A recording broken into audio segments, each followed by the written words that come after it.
میں ایک اہم مسئلہ اٹھا رہا ہوں اور یہ بتانا چاہتا ہوں کہ کس طریقے سے اس ملک میں آج ہندو اور مسلمانوں کے درمیان میں ایک نفرتوں کی دیوار کو بنایا جا رہا ہے، ان کے ذہنوں کو، دلوں کو بانٹنے کی کوشش کی جا رہی ہے اور ان کے ذہنوں کو اس طریقے سے کرپٹ کر دیا جا رہا ہے کہ وہ ایک دوسرے کے دشمن بن جائیں، ریڈیکلائز کر دیا جا رہا ہے۔ اور اسی ریڈیکلائزیشن کا ایک جیتی جاگتی مثال ہمارے سامنے حالیہ عرصے میں پیش آئی۔ ویسے تو ہم ملک میں کئی جگہ پر دیکھ رہے ہیں کہ کس طریقے سے کبھی لو جہاد کے نام پہ مسلمانوں کو مارا جا رہا ہے، کبھی گھر واپسی کے نام پر۔ تو آج میں آپ کے ذریعے بتانا یہ چاہتا ہوں کہ 31 جولائی کو ٹرین نمبر 12956 جے پور ممبئی ایکسپریس میں جو واقعہ پیش آیا، اور وہ واقعہ یہ تھا کہ ایک آر پی ایف کا کانسٹیبل جس کا نام چیتن سنگھ تھا، اس نے ایک تو 4 لوگوں کو گولی مار کر ان کی جان لے لی، جس میں ایک انہی کا ایک اے ایس آئی آفیسر تھا، اس کو گولی مار دی، اور اس کے بعد میں 3 لوگوں کو، مسلمان تھے اس میں، جن کی بڑی بڑی داڑیاں تھیں، ان کو گولی لگا کر کنپٹی پر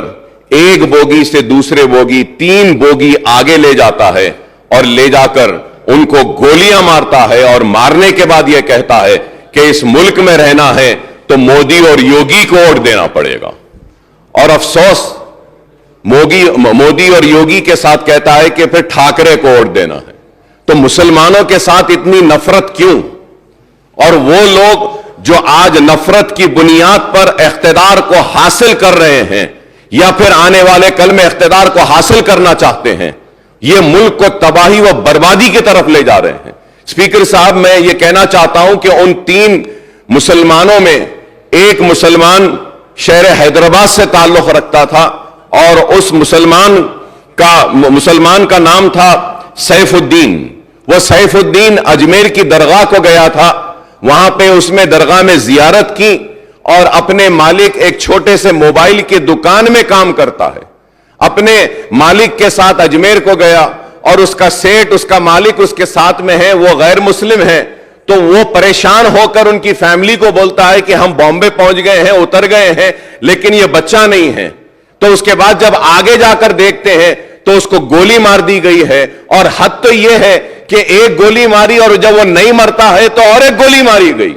تو یہ نفرت ہے کہ آج تلنگانہ ریاست میں ہم ایسی طاقتوں کو روکنے میں 9 برس میں کامیاب ہوئے ہیں، اور انشاءاللہ آگے بھی ہم ان کو روکیں گے، ان کو شکست دیں گے۔ ہم ان کو بتائیں گے کہ تلنگانہ میں ہندو مسلمان آپس میں محبت کے ساتھ رہتا ہے، اور آج ملک کو کیا چاہیے؟ ملک کو ترقی چاہیے، ملک کو خوشحالی چاہیے، ملک کو بے روزگاری کا خاتمہ چاہیے۔ آج اس کے اوپر توجہ نہیں ہے، بس صرف نفرت نفرت نفرت کی بات کرتے ہیں۔ تو میں آپ کے ذریعے حکومت سے میں درخواست کرتا ہوں، ریکویسٹ کرتا ہوں کہ سیف الدین جو بازار گھاٹ میں رہتا ہے، اس کے 3 لڑکیاں ہیں، ایک سب سے بڑی لڑکی 6 سال کی، دوسری لڑکی 3.5 سال کی، اور تیسری لڑکی صرف 6 مہینے کی ہے۔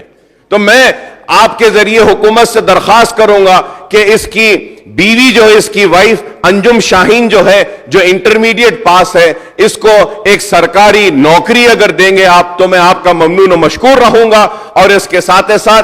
2 بیڈروم کا فلیٹ اگر ملک پیٹ میں یا چندرائن گٹے میں جہاں بن رہا ہے وہاں پہ ایک 2 بیڈروم دیں گے، اور کچھ نہ کچھ امداد اگر ریاستی حکومت کی جانب سے ان 3 معصوم بچیوں کے لیے اور اس کی بیوی کے لیے اگر دی جائے گی تو ایک اچھا میسج جائے گا، اور ہم بتائیں گے کہ یہ اس ریاست میں ہم فرقہ پرستوں کو کبھی آگے بڑھنے نہیں دیں گے. ہم ان لوگوں کو آگے بڑھنے نہیں دیں گے جو نفرت کی بنیاد پر ہندو مسلمان کو بانٹنا چاہتے ہیں. تو میں آپ کے ذریعے حکومت سے درخواست کروں گا کہ 2 بیڈ روم کا ایک فلیٹ اور ان بچیوں کو کچھ کمپنسیشن اور سرکاری نوکری دیں گے تو ہم کافی ممنون و مشکور رہیں گے آپ کے, اور اس کو ضرور مسلمان یاد رکھیں گے, اور آپ کے اس اقدام کا مسلمان ساری ریاست میں نہیں بلکہ ہندوستان میں اس اقدام کی ستائش بھی کریں گے.